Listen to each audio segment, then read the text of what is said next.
Chinese robotics companies are reshaping the global robotics race, accounting for nearly 80% of estimated humanoid robot shipments in 2025.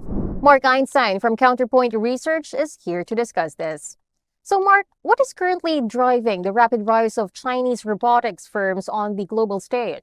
I think that there are a few things driving the rise of robotics in China, and I think that they're all related. So I think the first thing is that demographically, China's getting older, and in a few years, it's going to look like Japan. And so having humanoids to work in factories and all sorts of other applications is something that China's going to need in a big way.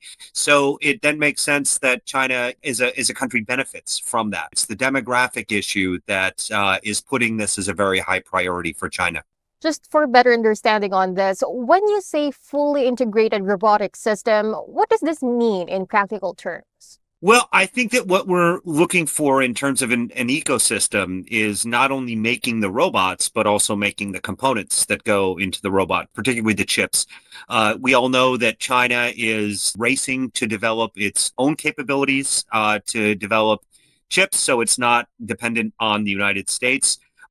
So investing in these robots is making a market for that. So you have the silicon manufacturing aspect, but you also have a software aspect because these robots are going to need world model LLM class applications. And so developing these would also be of a great benefit to the Chinese economy. With that, how close would you say are humanoid robots to mass market real world deployment? So there are a lot of opinions out there on this. You know, every year they get better and better, and are able to dance and compete in sports contests and cook and whatnot. But I think despite some of the, really amazing videos we might see in the news and on social media, I think mass adoption is probably around 10 years away. Thank you so much for sharing your insights, Mark. Thanks for having me. Once again, that was Mark Einstein, the research director for Counterpoint Research. For more news, visit asiantelecom.com.